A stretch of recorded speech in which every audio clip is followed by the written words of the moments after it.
मोहतरम हाज़रीन जुमा और मेरे अज़ीज़ साथियों, मैंने हम्दो सना के बाद सूरह बनी इसराइल की एक पहली आयत तिलावत की, जिसमें अल्लाह रब्बुल आलमीन फरमाते हैं, पाक है वो ज़ात वो जो अपने बंदे मोहम्मद सल्लल्लाहु अलैहि वसल्लम को रात के वक्त मस्जिद हराम से मस्जिद अक़सा तक ले गए, जिसके गिर्द हमने बरकतें रखी हैं ताकि हम उन्हें अपनी निशानियाँ दिखाएं। बेशक अल्लाह रब्बुल आलमीन वो खूब सुनने वाला और खूब देखने वाला है। मोहतरम हाज़रीन, आप हजरात इस आयत से अंदाज़ा किए होंगे कि मैं आप हजरात के सामने इंशाअल्लाह मेराज के वाक़ये से चंद असबाक़ कुरान और हदीस की रोशनी में रखने की कोशिश करूँगा। वाक़ये मेराज की हकीकत से हम सब वाकिफ़ हैं। ये वाक़या बहुत सी अहम नसीहतों के तरफ हमको उजागर करता है। ये वाक़ये मेराज हमारे लिए बहुत से असबाक़ रखता है। ये वाक़ये मेराज हम सब के लिए बहुत से ऐसी नसीहतें रखता है जिस पर हमको अमल करना बेहद ज़रूरी है। हाज़रीन, अल्लाह रब्बुल आलमीन ने नबी करीम सल्लल्लाहु अलैहि वसल्लम को जो मेराज की रात में जो सफ़र कराया, उसका ज़िक्र सूरह बनी इसराइल में अल्लाह ताला ने किया। और सूरह बनी इसराइल की पहली आयत में आप पढ़ेंगे तो पता चलेगा और आपके बहुत से इश्कालात भी दूर हो जाएंगे उससे, कि नबी सल्लल्लाहु अलैहि वसल्लम ने जो ये सफ़र किया, क्या ये अपने जिस्म के साथ किया या ये रूहानी सफ़र था या जिस्मानी सफ़र था, क्या था, ये तमाम चीज़ें, ये तमाम इश्कालात दूर हो जाएंगे। जैसा कि वाज़ेह अंदाज में अल्लाह रब्बुल आलमीन कह रहा है कि मैंने अपने बंदे को रातों रात इसका सफ़र कराया, यानी अल्लाह के नबी सल्लल्लाहु अलैहि वसल्लम ये बंदे हैं। और आज नबी सल्लल्लाहु अलैहि वसल्लम के मकाम को बंदे के मकाम से निकालकर लोग क्या से क्या देते हैं। आप सल्लल्लाहु अलैहि वसल्लम को नूर कहते हैं, रोशनी कहते हैं। अल्लाह रब्बुल आलमीन ने उन्हें रोशनी से पैदा किया, नऊज़ बिल्लाह। जो भी इश्कालात हैं हमको कुरान और हदीस के पढ़ने से ख़त्म हो जाएंगे। और ये भी बात मैं वाज़ेह करना चाहता हूँ, वाक़ये मेराज कब हुआ, किस महीने में हुआ, किस साल हुआ, इसका तारीख़ में 9 से ज़ायद रिवायात मिलते हैं कब वो वाक़या पेश आया। लेकिन हमको उस वाक़ये के अंदर जाकर देखना है, इस वाक़ये को पढ़ के देखना है कि अल्लाह रब्बुल आलमीन ने हमको उसमें क्या सबक रखा है। ये नहीं कि अल्लाह के नबी को रातों रात वाक़या बतलाया गया और हम उस रात को जागे और उस रात में हम बड़ी रात कहें। और अल्लाह रब्बुल आलमीन ने तो बड़ी रात शब-ए क़द्र को कही। सबसे बड़ी रात शब-ए क़द्र जैसी अजीम रात है, जिसके बारे में अल्लाह ताला ने कहा, खैरुम मिन अल्फ़ि शहर, 1000 महीनों से बेहतर रात, 1000 महीनों से बेहतर रात वो शब-ए क़द्र वाली रात है। और ये रात जिसको जागना ही नहीं है, जिसके जागने का हुक्म ही नहीं है, आज उसको बड़ी रात के नाम से। ये तमाम जो भी इश्कालात है हमको उसको दूर करना है और हमको सही माने में कुरान और हदीस की तरफ आना है। कुरान में जो वाक़या जिस तरीक़े से बतलाया गया, उसकी तफसीर अल्लाह के नबी सल्लल्लाहु अलैहि वसल्लम ने जिस कदर, जिस अंदाज से अल्लाह के नबी सल्लल्लाहु अलैहि वसल्लम ने कौम के सामने रखा, हदीस की शक्ल में रखा, सुन्नत नबवी की शक्ल में हमको मिला, हम वैसे ही अपनाना है। ना उसमें हम कोई चीज़ ऐड करना है और ना ही हम उसका इनकार करना है। हमको चाहिए कि हम सही रहनुमाई करें, इस वाक़े के पस मंज़र को समझे, इसमें अल्लाह रब्बुल आलमीन ने क्या असबाक़ रखे हैं। यही वजह है तो आज आप हजरात के सामने जो आयत तिलावत की गई उसमें वाज़ेह अंदाज में बतलाया गया सूरह बनी इसराइल की पहली आयत में। और अल्लाह रब्बुल आलमीन अपनी पूरी पाकी बयान कर रहा है इस वाक़े को पेश करने से पहले। सुब्हानल्लज़ी, यानी सबसे हर चीज से, हर ऐब से अल्लाह रब्बुल आलमीन पाक है। वो अपनी पाकी बयान करके अल्लाह रब्बुल आलमीन इस वाक़े को बयान कर रहा है। तो सोचिए कि हम इसको किस अंदाज से पेश करना है, इस वाक़े मेराज को। तो आइए, मैंने एक हदीस पेश की। इस वाक़े मेराज में हमको अल्लाह के नबी सल्लल्लाहु अलैहि वसल्लम ने क्या इनाम लेकर आए, क्या पैगाम लेकर आए, वो हमको देखना है। तीन पैगामात, तीन इनामात अल्लाह के नबी सल्लल्लाहु अलैहि वसल्लम को इस वाक़े के ज़रिए अता किए गए, तीन इनामात। और ये हदीस हज़रत अब्दुल्लाह इब्न मसऊद रज़ियल्लाहु अन्हु बयान करते हैं, सही मुस्लिम की हदीस है। फरमाते हैं कि ऊतियत सलावातिल खम्स, अल्लाह के नबी सल्लल्लाहु अलैहि वसल्लम फरमाते हैं कि अल्लाह रब्बुल आलमीन ने मुझे 5 नमाजें वक्त मुकर्ररा पर अता की। तो 5 नमाजें इनाम के तौर पर अल्लाह के नबी सल्लल्लाहु अलैहि वसल्लम को मेराज के मौके में दी गई। ये सभी को मालूम है कि अल्लाह के नबी सल्लल्लाहु अलैहि वसल्लम को मेराज के मौके में नमाज जैसी अजीम इबादत, और ये वो इबादत है जो तौहीद के बाद दूसरा मकाम रखता है। नमाज ये वो इबादत है जो इन्ना सलात तनहा अनिल फ़ाहशाई वल मुनकर का सबक देता है। नमाज बेहयाई और बुराई से रोकता है। यही वो नमाज है जो 50 नमाजें थी, अल्लाह के नबी सल्लल्लाहु अलैहि वसल्लम 5 नमाजें पढ़ने पर 50 नमाजों का अजर देने की खुशखबरी सुनाई। यही वो नमाज है जिसको उम्मुल इबादात कहा जाता है। इस नमाज को पूरी इबादतों की माँ करार दिया जाता है।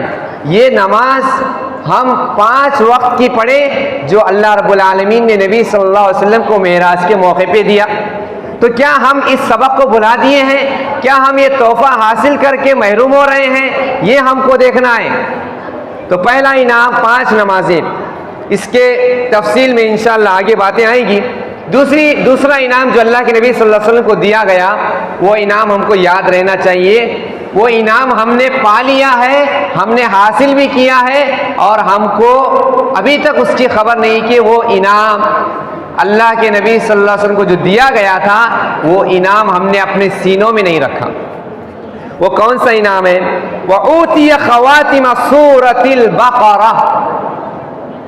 कुरान मजीद पढ़ेंगे तो पता चलेगा, कुरान मजीद की तरफ हमारी राह रहेगी, हमारा रास्ता रहेगा, हमारा तरीक़ा रहेगा, हमारा उठना उसके मुताबिक रहेगा, तो हम इस इनाम से महरूम नहीं रहेंगे। ये इनाम जिस तरह 5 नमाजें दिन में अदा करना ज़रूरी है, तो वहीं हमको दूसरा इनाम जो मिला वो रोज़ाना हमको उसको भी अदा करना है। नबी सल्लल्लाहु अलैहि वसल्लम की इस इनाम को हम ले, वो इनाम है सूरह बकरा की आखिरी 2 आयतें। सूरह बकरा की आखिरी 2 आयतें हम सभी को याद रहना चाहिए। ये नबी सल्लल्लाहु अलैहि वसल्लम को मेराज के मौके पे इनाम दिया गया। अब हम अंदाजा करें, हम जायजा लें कि हम में से कितनों को ये 2 आयतें सूरह बकरा की आखिरी याद है या नहीं। अगर याद नहीं है तो याद करना चाहिए, वरना इस इनाम से हम महरूम हो जाएंगे। क्यों इतनी फजीलत बतलाई गई है? आखिरी सूरह बकरा की 2 आयतें जो हमको मालूम होना चाहिए, आमनर रसूल बिमा उन्ज़िला इलैहि से शुरू होता है और ख़त्म कहाँ पे होता है? वअफ़ु अन्ना वग़फ़िर लना वरहमना, ये अंत मौलाना फंसुरना अलल क़ौमिल काफ़िरीन। ये 2 आयतें हम याद करें और मेराज का वाक़े का जो इनाम अल्लाह के नबी को दिया गया वो हम हासिल कर लेंगे।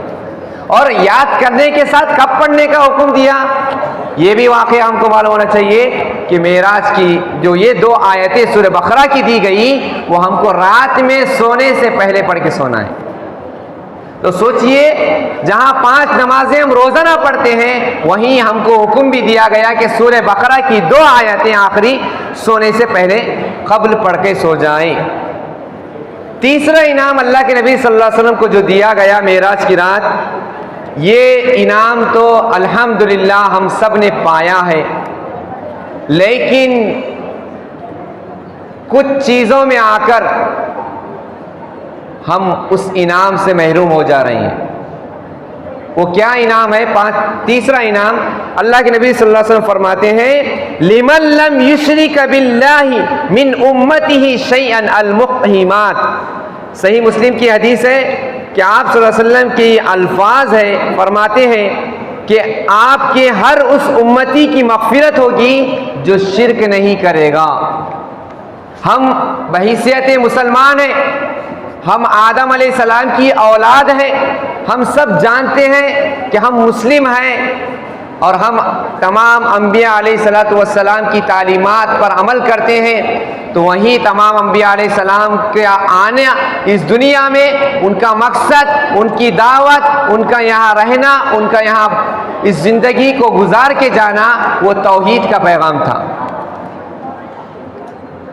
तो अल्लाह के नबी ने तीसरा इनाम दिया कि जो शिरक नहीं करेगा, मैं उस मेरी यानी उम्मत मोहम्मदिया में से जो लोग शिरक से बचेंगे, दूसरों के सामने सजदा नहीं करेंगे, गैरुल्लाह का नाम पे ज़बा नहीं करेंगे, गैरुल्लाह के सामने सजदा नहीं करेंगे, मज़ारों पे अपना सजदा, अपना सर ना झुकाएंगे, अपने माथे को रब्बुल आलमीन के आगे झुकाएंगे। मैं कभी बातिल के हाँ में हाँ मिला सकता नहीं, सर कटा सकता हूँ लेकिन सर झुका सकता नहीं। सर अल्लाह के नबी, अल्लाह रब्बुल आलमीन के अलावा किसी के सामने नहीं झुकाना है। मन्नतें जो भी हैं, औलाद है, पैसा है, दौलत है, जो भी है, इज्जत, ये तमाम चीज़ें रब्बुल आलमीन ने हमको दी है और रब्बुल आलमीन के अलावा किसी से नहीं मांगना चाहिए और किसी भी ज़रिए से भी नहीं मांगना चाहिए। सिर्फ अल्लाह रब्बुल आलमीन से डायरेक्ट मांगना चाहिए। अल्लाह के नबी ने बतलाया, इज़ा सअल्ता फस्अलिल्लाह, जब तुम मांगो तो अल्लाह ताला से मांगो, डायरेक्ट सीधा अल्लाह से मांगना है हमको। इनके वसीले से, उनके वसीले से, फला साहिब ऐसा करते हैं, उनके तरीक़े से दुआ कबूल होगी, उनके वजह से हमको ख़जाना मिलेगा, उनके तरीक़े से हमारी घरों में बरकतें आएंगी। ये तमाम चीज़ें, तमाम रसूमात ये शिर्क के दायरे में ले जाएगी, तौहीद से निकाल देगी। हमको अल्लाह के नबी ने जो इनाम लेकर आए, मरते दम तक हमको शिर्क नहीं करना है। अल्लाह के नबी की हदीस क्या है? वइन कुतिलता व हुर्रिक़ता, अगर तुम्हें कत्ल भी कर दिया जाए या तुम्हें जला भी दिया जाए तो तुम शिर्क ना करो, शिर्क ना करो। लुक़मान अलैहिस्सलाम अपने लख्ते जिगर, अपने नूरे नज़र, अपने बेटे को सबसे पहले जिस चीज़ की नसीहत करते वो तौहीद, वो शिर्क से बचना और तौहीद की दावत देते। सूरह लुक़मान पढ़िए, या बुनैया ला तुशरिक बिल्लाह, ऐ मेरे बेटे शिर्क ना करना, इन्न शिर्क लज़ुल्मुन अज़ीम, शिर्क सबसे बड़ा जुल्म है। आप किसी को बगैर किसी काम के, बगैर किसी फेल के, आपका भाई कुछ भी नहीं किया, ना आपको गाली दिया, ना धक्का दिया, ना तकलीफ दी, अगर आप उसको मारते हैं तो उस पर जुल्म है, ये मामूली जुल्म। एग्जाम्पल दे रहा हूं मैं, अगर आप किसी भाई को मारते हैं, कुछ भी नहीं किया रहता, उसको मारते हैं, आपने उस पर जुल्म किया। लेकिन इस्लाम में इसकी भी इजाज़त नहीं है कि कोई भाई किसी पड़ोसी को तकलीफ ना दे। फला यूजी जा रहू, कोई किसी को तकलीफ ना दे, ईमान की अलामत है। वहीं बतलाया ये तो छोटा है जुल्म, सबसे बड़ा जुल्म अल्लाह के साथ दूसरे को शरीक ठहराना। अल्लाह औलाद देने वाला है, दूसरों के सामने जाके औलाद तलब करना। अल्लाह रिस्क देने वाला है, दूसरों को राज़िक मानना। अल्लाह खालिक है, मालिक है, रोज़े जज़ा का मालिक है। हमारी ज़िंदगी मौत उसी के हाथ में है। हम जिंदा है तो उसी की इजाज़त से है, हमारी मौत आएगी तो उसी की इजाज़त से आएगी। ये यकीन, और ये यकीन कामिल मरते दम तक रहना चाहिए। ये तीन इनामात मैं पहले ही इसलिए बतलाया ताकि हम पहले इन इनामात पर अमल कर रहे हैं या नहीं देखें। ये इनामात हमने हासिल किया है, 5 वक्त की नमाजें पढ़ रहे हैं या नहीं देखें, ये पहला इनाम। दूसरा इनाम जो दिया गया सूरह बकरा की आखिरी 2 आयतें, ये आयतें हम रोज़ाना सोने से पहले पढ़ रहे हैं या नहीं, ये इनाम। तीसरा इनाम ये 24 घंटे का है शिर्क से बचना। 24 घंटे हमको शिर्क से बचना है। अब आइए वाक़े मेराज की तरफ। मुख्तसर सा वाक़या नहीं है ये, मुख्तसर से वक्त में तवील वाक़या बतलाया गया। ऐसा नहीं कि खुतबे में मेराज का वाक़या पूरी तरह से बतलाया जाए या घंटों का खिताब रख के मेराज की तफसीर बतलाया जाए, तब भी इस वाक़े का हक़ अदा नहीं कर सकते। हमको हक़ उस वक्त अदा कर सकते हैं हम जब उसकी एक एक बात पर अमल करेंगे, उसके असबाब पर हम गौर से देखेंगे। मेराज का वाक़या क्या है, कब पेश आया वाक़या है, इसकी तारीख़ अलग अलग तारीख़ है, शाबान में, रजब में, अलग अलग अखवाल है। हमको ये देखना है कि इस वाक़े में सबक क्या है, ये वाक़या कैसा शुरू होता है, कहाँ पे ख़त्म होता है, उसमें असबाब क्या मिलते हैं, ये देखना है। आइए सबसे पहली चीज़ ये है कि नबी सल्लल्लाहु अलैहि वसल्लम उस वक्त उम्मे हानी रज़ी अल्लाह अन्हा के घर में आराम कर रहे थे। और ये वाक़ये से पहले, पेश आने से पहले एक बड़ा वाक़या पेश आया अल्लाह के नबी के साथ। वो क्या है, वो पहले मालूम होना चाहिए। वो क्या है, गम का साल। अल्लाह के नबी सल्लल्लाहु अलैहि वसल्लम को मेराज का वाक़या बतलाने से पहले, इस तारीख़ी वाक़या को बतलाने से पहले आप सल्लल्लाहु अलैहि वसल्लम बहुत रंजीदा थे, गमगीन थे। क्यों? क्योंकि आपके चाचा अबू तालिब का इंतकाल हुआ था। जब तक आपके साथ अबू तालिब साथ में थे, कोई मुशरिकीन मक्का, कोई दुश्मन आपको तकलीफ नहीं दिया करता था।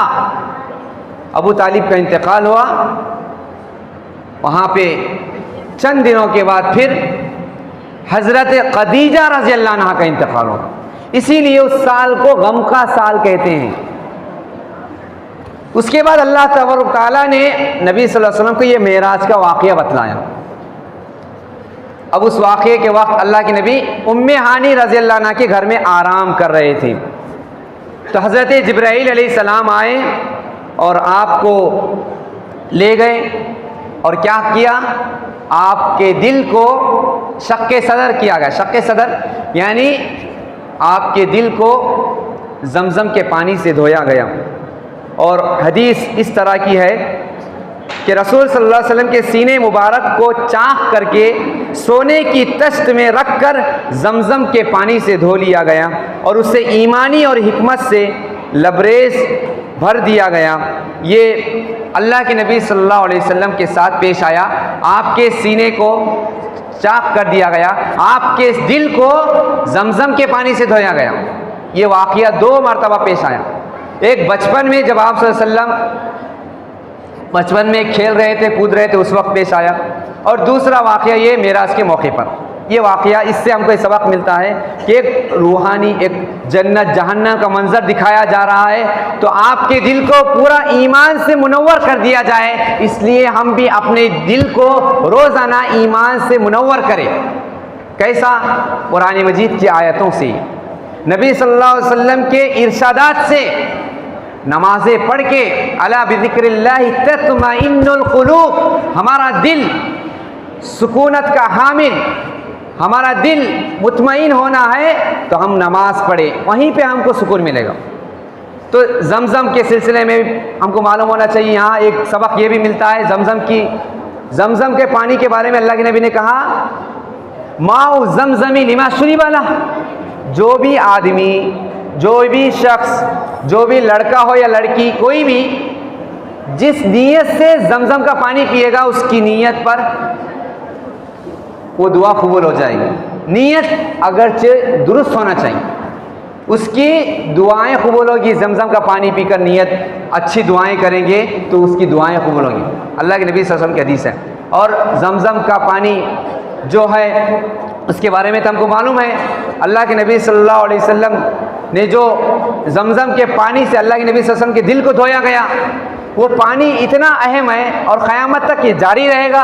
हज़रत हाजरा अलैहिस्सलाम का ये मोजिज़ा, हज़रत इस्माइल अलैहिस्सलाम का ये मोजिज़ा, हज़रत हाजरा अलैहिस्सलाम का सफ़ा से मरवा चक्कर लगाना, ये पूरा तवील वाक़या हमको पता है। तो जमजम का पानी भी यहाँ उसका भी जिक्र किया गया। इसी तरह इसका दूसरा सबक, अब यहाँ से अल्लाह के नबी सल्लल्लाहु अलैहि वसल्लम बुराक पर सवार हुए अब वो बुराक जो था जानवर, उस जानवर के बारे में अल्लाह के नबी सल्लल्लाहु अलैहि वसल्लम ने फरमाया कि जैसा ही अल्लाह के नबी सल्लल्लाहु अलैहि वसल्लम उस बुराक के पास गए तो वो बुराक पर सवार होने से पहले जिब्राइल अलैहिस्सलाम ने बुराक से कहा कि अल्फाज देखिए, नबी सल्लल्लाहु अलैहि वसल्लम की हदीस है कि ये बुराक जब ये चलता है तो जब उसकी नज़र जहाँ पे पड़ती है उसकी रोशनी वहाँ पे उसका क़दम रहता है। बुराक की रोशनी जहाँ भी जाती है वहाँ पे उसका क़दम पड़ता है। और अल्लाह के नबी सल्लल्लाहु अलैहि वसल्लम के बारे में जिब्राइल अलैहिस्सलाम ने कहा, बुराक से कहा, अरे बुराक, तुझ पर अल्लाह के यहाँ ऐसा शख्स जो सबसे ज़्यादा मुअज़्ज़ज़ और उस हस्ती से ज़्यादा कोई हस्ती नहीं है, ऐसी हस्ती आप पर सवार होने वाली है। ये सुनकर बुराक पसीना पसीना हो गया। वो जानवर, उस पर अल्लाह के नबी सल्लल्लाहु अलैहि वसल्लम सवार किया गया और वहाँ से अल्लाह के नबी सल्लल्लाहु अलैहि वसल्लम को बैतुल मुक़द्दस का सफ़र कराया गया और 40 रात का ये सफ़र चंद सेकेंडों में हुआ। कहाँ से? मक्के से बैतुल मुक़द्दस का ये सफ़र 40 रात का सफ़र, 40 रात मुसाफ़िर। सोचिए, अल्लाह के नबी सल्लल्लाहु अलैहि वसल्लम को बुराक के ज़रिए मुख्तसर में तेज़ी के साथ, आजकल जो साइंस और टेक्नोलॉजी आगे बढ़ रही है, रॉकेट वगैरह फ़ौरन चले जा रहे हैं, ये पहले ही बतलाया अल्लाह रब्बुल आलमीन ने। सोचिए, अल्लाह रब्बुल आलमीन के लिए हर काम आसान है और अल्लाह रब्बुल आलमीन पहले ही बतला दिया है तमाम चीज़ें। आज इंसान कर रहा है, परिंदे को देखकर प्लेन बना चुका है, ये तमाम चीज़ें पढ़ाई भी जाती है।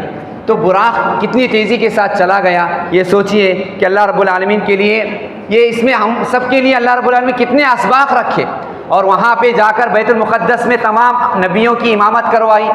अब वो हमको ये यहाँ पे गौर फिक्र नहीं करना कि किस तरह इमामत करवाई, जबकि अम्बिया का इंतकाल हो चुका, तमाम अम्बिया इस दुनिया से जा चुके हैं, वो अल्लाह रब्बुल आलमीन जानता है। लेकिन हमको ईमान बिल गैब रखना है कि अल्लाह के नबी सल्लल्लाहु अलैहि वसल्लम ने तमाम नबियों की इमामत करवाई, इमामुल अंबिया कहलाए गए। उसके बाद नमाज पढ़ने के बाद दूध का प्याला दिया गया, 2 प्याले, एक शराब और दूध। तो अल्लाह के नबी सल्लल्लाहु अलैहि वसल्लम ने दूध को पसंद किया। उसके बाद अल्लाह के नबी सल्लल्लाहु अलैहि वसल्लम, तो इसमें सूरह बनी इसराइल की आयत में जो बतलाया गया, मक्के से बैतुल मुक़द्दस का ये सफ़र, इसको इसरा कहते हैं, और मेराज का सफ़र 7वां आसमान, बैतुल मुक़द्दस से 7वां आसमान के सफ़र को मेराज कहते हैं। इसरा मक्के से बैतुल मुक़द्दस के सफ़र को कहते हैं। अब यहाँ पे मक्के का भी जिक्र है, बैतुल मुक़द्दस का भी जिक्र है, तो इसकी इतनी फजीलत क्यों है? अल्लाह के नबी सल्लल्लाहु अलैहि वसल्लम की एक हदीस बयान करूँगा कि अबू हुरैरा रज़ियल्लाहु अन्हु फरमाते हैं, सलातुन फिल मस्जिदी हाज़ा अफ़ज़ल मिन अल्फ़ि सलात। अल्लाह के नबी सल्लल्लाहु अलैहि वसल्लम फरमाते हैं, मस्जिद हराम में एक नमाज पढ़ना दूसरी मस्जिद की नमाज पढ़ने से 1000 नमाजें पढ़ने से ज़्यादा अफजल है। मस्जिद हराम में एक नमाज पढ़ना दूसरी मस्जिद में नमाज पढ़ने से 1000 कहीं दुगना अफजल है। 1 लाख नमाज पढ़ने के बराबर है मस्जिद हराम में नमाज पढ़ना। इसी तरह मस्जिद अक्सा की भी फजीलत है। ये तो अंबिया का मस्कन रहा है और मस्जिद अक्सा ऐसा मकाम है जहाँ पर अंबिया अपनी सवारी को वहाँ पे बांध दिया करते थे। और मस्जिद अक्सा ऐसा मुक़द्दस मकाम है मस्जिद अक्सा, जहाँ पे अल्लाह के नबी सल्लल्लाहु अलैहि वसल्लम ने अभी क़िबले का हुक्म नहीं आया था तो 17 महीने तक मस्जिद बैतुल मुक़द्दस को क़िबला मानकर अल्लाह के नबी सल्लल्लाहु अलैहि वसल्लम ने मदीने नमाज अदा की। ये बैतुल मुक़द्दस का ये मकाम है। वहाँ पे एक नमाज पढ़ना 500 नमाज़ें पढ़ने के बराबर है। ये दो मकाम की इतनी फजीलत है। ये मेराज के वाक़े से इसका गहरा ताल्लुक़ है। और हम भी दुआ करें कि हम बैतुल मुक़द्दस जाएं। और अल्लाह के नबी की ये भी हदीस है कि तुम सफ़र का इरादा करो 3 मस्जिदों की तरफ जाओ। सफ़र के लिए नाश्ता तोशा जो भी बांधना है तो खुसूसी तौर पर 3 मस्जिदों की तरफ जाने का हुक्म दिया गया। हम इधर उधर जाते हैं, फ़ना दरगाह फ़ना जगह चले जाते हैं तोशा बांध के। अल्लाह के नबी ने कहा कि 3 मस्जिदों के अलावा कहीं भी नहीं जाना है सफ़र के लिए तोशा बांध के। वो कहाँ है? मस्जिद हराम, मस्जिद अक्सा, मस्जिद नबवी। ये 3 मकामात अल्लाह के नबी सल्लल्लाहु अलैहि वसल्लम फरमाए यहाँ पे तो इरादा करके तोशा बांध के जा सकते हैं। तो उसके बाद सातों आसमान का सफ़र कराया गया। पहले आसमान पर हज़रत आदम अलैहिस्सलाम से मुलाकात हुई, दूसरे आसमान पर हज़रत ईसा और यहया अलैहिस्सलाम से मुलाकात हुई, तीसरे आसमान पर हज़रत यूसुफ़ अलैहिस्सलाम से मुलाकात हुई, चौथे आसमान पर हज़रत इदरीस अलैहिस्सलाम से मुलाकात हुई, पाँचवें आसमान पर हज़रत मूसा अलैहिस्सलाम से मुलाकात हुई, छठवें आसमान पर हज़रत हारून अलैहिस्सलाम से मुलाकात हुई और सातवें आसमान पर हज़रत इब्राहीम अलैहिस्सलाम से मुलाकात हुई। सात आसमान हम देख रहे हैं, तो सातों आसमान पर अंबिया से मुलाकात हुई, सभी से सलाम हुआ और उसके बाद जो अल्लाह के नबी सल्लल्लाहु अलैहि वसल्लम उसके बाद बैतुल मामूर जहाँ पे फ़रिश्तों की इबादत गाह है, वहाँ फ़रिश्तों की जो तादाद है बेहद, हम उसका शुमार ही नहीं कर सकते, जिसको बैतुल मामूर कहा जाता है। जब एक मर्तबा एक फ़रिश्ते की बारी ख़त्म हो जाती है तो उसके बाद उसकी बारी क़यामत तक नहीं आती। रोज़ाना 70,000 फ़रिश्ते बैतुल मामूर वो इबादत खाना, जिस तरह हमारे लिए काबा है उस तरह वहाँ फ़रिश्तों का इबादत खाना है, वो रोज़ाना फ़रिश्ते तवाफ़ करते रहते हैं। एक फ़रिश्ते की बारी ख़त्म हुई तो क़यामत तक उसकी बारी नहीं आती। सोचिए कि कितने फ़रिश्ते हमारे ज़िंदगी में, जो ज़िंदगी सुबह शाम गुजार रहे हैं, फ़रिश्तों से घेरी हुई ज़िंदगी है। तो इस वाक़े से मालूम होता है कि फ़रिश्तों के बग़ैर हमारी ज़िंदगी नहीं है। हम अगर इंतकाल कर जाए तो मौत का फ़रिश्ता आता है लेने, ख़बर में जाए तो ख़बर का फ़रिश्ता आता है, कहीं भी फ़रिश्ते छोड़ेंगे नहीं आपको। ये समझ लीजिए कि मैं अकेला तन्हाई में बैठकर मोबाइल देख रहा हूँ, बुराई देख रहा हूँ, कोई सुनने वाला नहीं है, कोई देखने वाला नहीं है। अल्लाह रब्बुल आलमीन है। अल्लाह के नबी ने बतलाया, हदीस क्या बतलाया, तुम जहाँ कहीं भी रहो अल्लाह से डर कर रहो।